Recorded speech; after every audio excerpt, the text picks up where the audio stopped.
In our headlines for this evening, locally, new Minister of Labour meets with Labour Commissioner and AMS trustees donate vehicle to newly launched Sports, Health and Wellness Unit. The details straight ahead.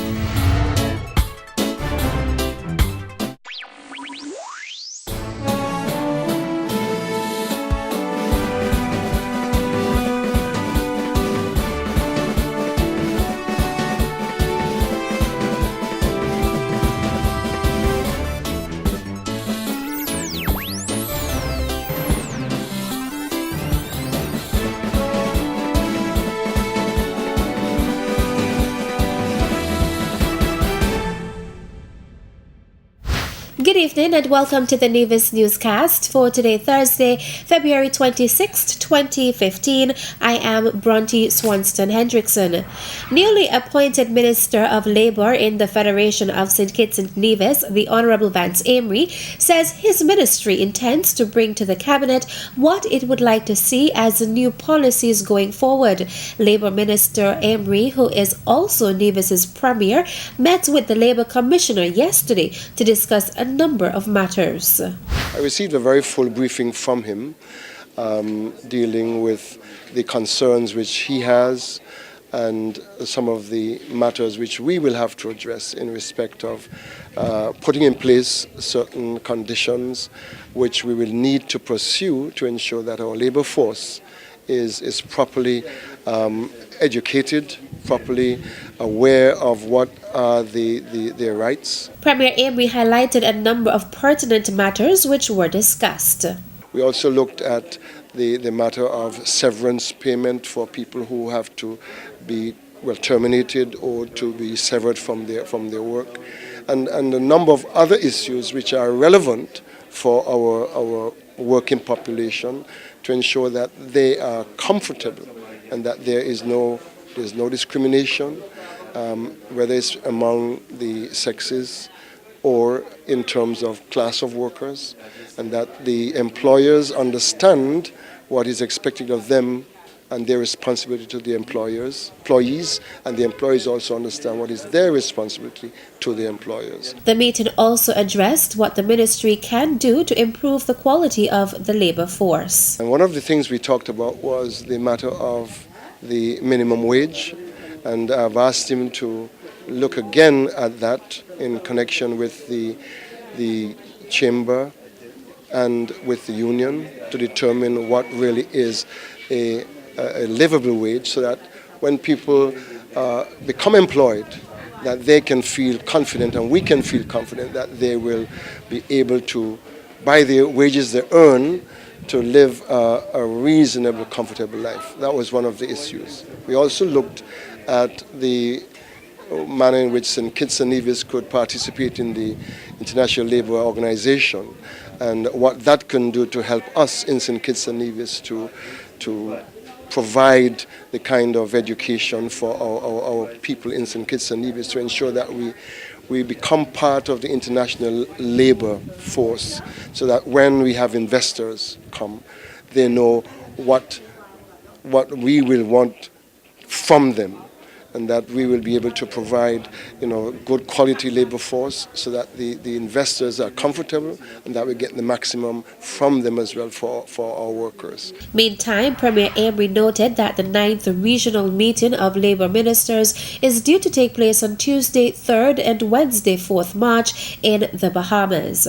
I'll have a fuller briefing from him in the next day or two, and we will determine whether we will send a delegation. But I do believe we must send a delegation because this is a very important part of our development. And if we are part of the international organization, we need to participate in these meetings to get the maximum so that we can get the benefits for our people. The Labour Minister says a follow-up meeting is expected to take place within the next few weeks.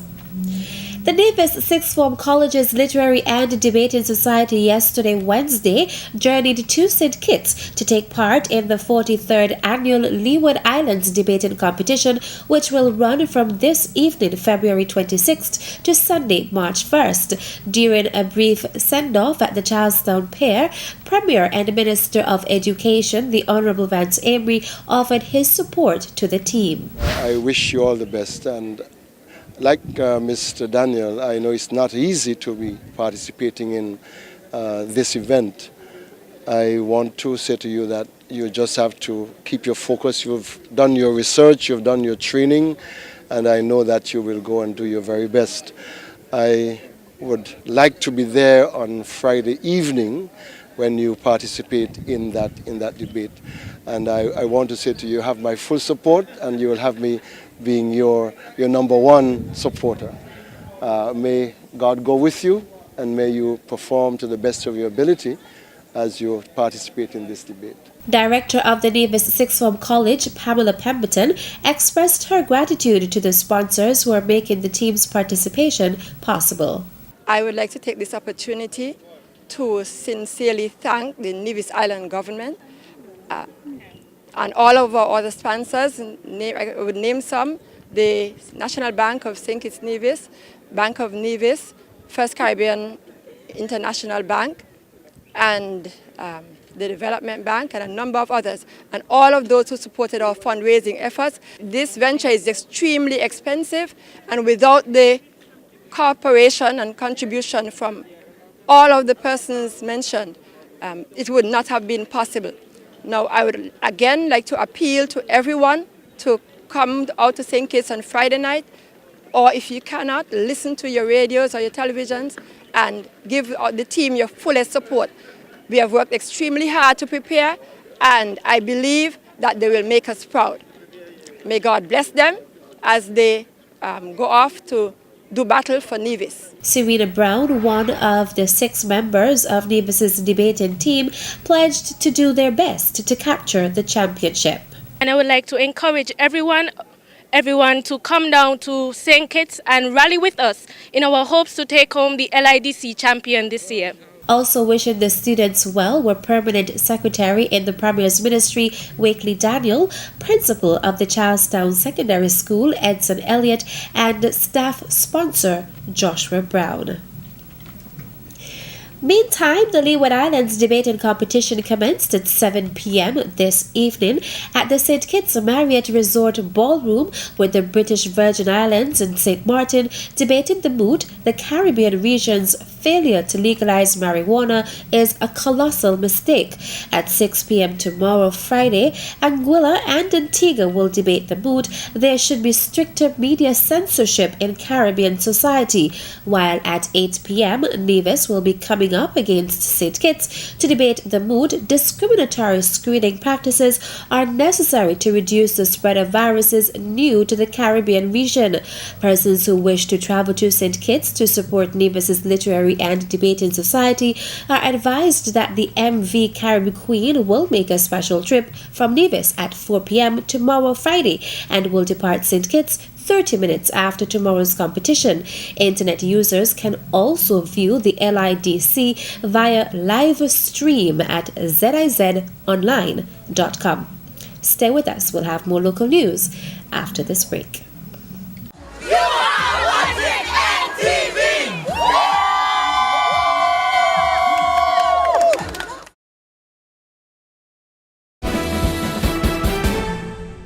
Welcome back.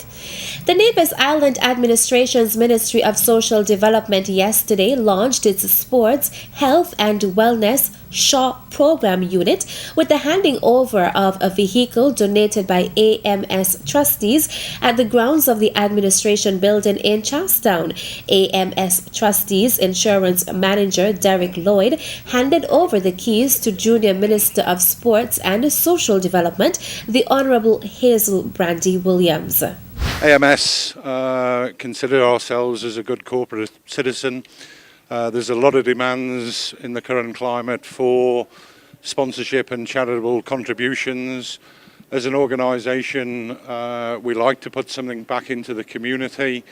And when the Honourable Hazel Brandy Williams sort of first inquired about the opportunity, very much looking after, as Permanent Secretary Glasgow said, the vulnerable, the young, that very much fits AMS's profile, and we are genuinely delighted, as I say, to give something back to the community of Nevis. Minister Brandy Williams expressed her gratitude to AMS trustees for its donation. I would like to say thank you, a big thank you to AMS through Derek and Janet for providing us with this new bus. It has come in handy, it will be handy, and we ensure you that it will be used for the purposes for which it was sought, and we are hoping to be able to offer a top-notch, state-of-the-art service to our vulnerable in society. So once again, Derek, on behalf of the Ministry of Social Development, and by extension on behalf of the Nevis Island Administration, I would like to thank you and your group for partnering with us. Director of Sports Jamir Claxton gave an overview of the Sports Health and Wellness Unit. SHA was established under the umbrella of the Department of Youth and Sports to provide specially designed services for persons ranging from youth to the senior population. It was the brainchild of the Honourable Hazel Brandy Williams, and it was established in 2013. That's when the initial establishment of SHA. Now, because of certain hiccups, the program wasn't fully launched until we are now here today. This is one of the reasons why the program wasn't fully launched. The unit is managed by Mr. Macefield Nisbet, the Department of Youth and Sport, Mr. Nisbet. And he's supported by a staff of 3 persons, Shaya Lawrence, Mark Manners, and Chanel Gishard. The focus of the SHA program is providing services in non-surgical sports injuries, rehabilitation, physical strength and conditioning activities, massage therapy for athletes, and we also provide physiotherapy services at sports events. It is important because a lot of times we have activities and there's nobody there, persons get injured, there's nobody there to deal with those injuries. You go home with the injuries, the parents are not experts in dealing with the injuries. So through the SHA unit, we provide that service where we could take care of our athletes. Chairing the ceremony was Permanent Secretary in the Ministry of Social Development, Keith Glasgow. Pastor Stephen Liburd blessed the vehicle, and the supervisor of the SHA unit, Macefield Nisbet, delivered the vote of thanks. Also in attendance were representatives of AMS Trustees Nevis office, including Manager Janet Paris, Assistant Secretary in the Ministry of Social Development, Michelle Liburd, Coordinator of Youth Development, Zanella Claxton, and the staff of the Department of Youth and Sports. As the April 2015 observance of Youth Month approaches, the Department of Youth and Sports is already planning activities to mark the observance. In a recent interview with Communications Officer in the Ministry of Social Development, Curtis Morton, Youth Development Officer Lanissa Burke gave the guidelines for 2 competitions which will focus on the theme Youth Art and Expression, Let Your Mind Flow and Your Talent Show. One of the competitions will be an art contest for primary school students. All the students are asked to do is do a 3D drawing where they express what art means to them in that drawing. First place receives $200, a tablet, and a medal. Second place receives $150, a dinner, and a medal. And then the third place receives $100, an art kit, and a medal. The second competition will be a performing arts contest for secondary school students. There are 3 categories in this section. You have dance, singing, and dramatizing. You, as a student, you have to select one of the categories which you're interested in, and you demonstrate your art in whichever way you choose, and you are to send a positive message while doing so, and also give your art a title. For the singing, The prizes are, you have $300 youth month package and a medal for participation. For the dance, you have $500 youth month package and a participating medal. And for the dramatizing category, you have the winner gets $400 youth month package and participating medals. Youth Development Officer Stephen Joseph explained how participants can submit their entries for the Performing Arts competition using the Youth in the Arts link on the department's website, dysnevis.org. Ms. Burke mentioned that, you take a video of your singing, your dancing, or your dramatization. You take a video of it, and we're asking you to just go to our website. You're going to see a link. It's going to be right on our front page. When you see this, you just click on it, and it'll give you all the information. It'll give you the rules and the guidelines. It will give you how to submit. And you just enter your video, you browse for wherever it is, and you just click that upload button.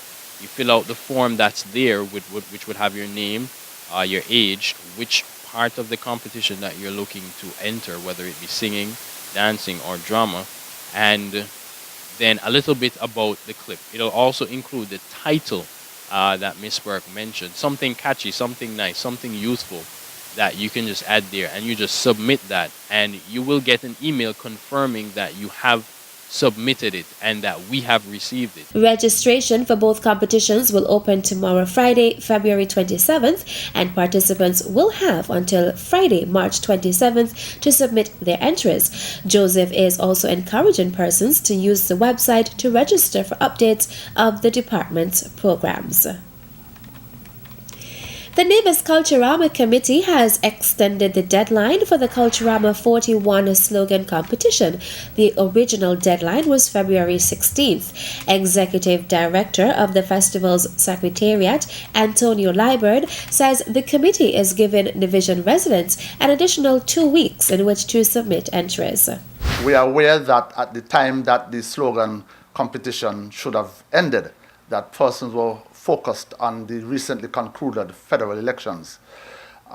Since that, we have had numerous requests from members of the general public for an extension to that deadline. And so we have now decided that March 13th, Friday, March 13th, would be the deadline for the Culturama slogan competition.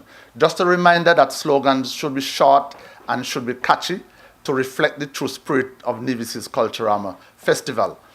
Persons can submit their slogans to the email thefestivals or thesecretariat at culturamanevis.com, thesecretariat at culturamanevis.com, or you can fax it into 469-0728, or you can drop off your slogans at the Festival Secretariat, which is located in the Cotton Ginnery Mall, Charlestown. Liburd is urging the public to visit the Nevis Culturama Facebook page or the website culturamanevis.com, where the activities for Culturama 41 will be revealed within the next few weeks. This year, the committee is looking at some new innovations or bringing back an activity or some activities that would have been featured on the Culturama calendar in the past.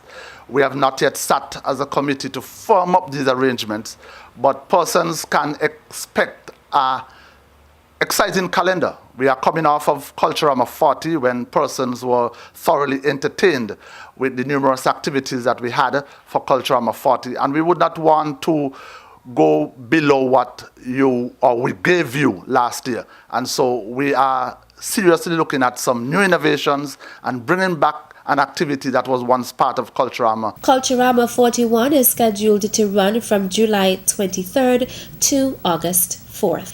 That's it for tonight's edition of the Nevis Newscast. Thank you for viewing. Good night.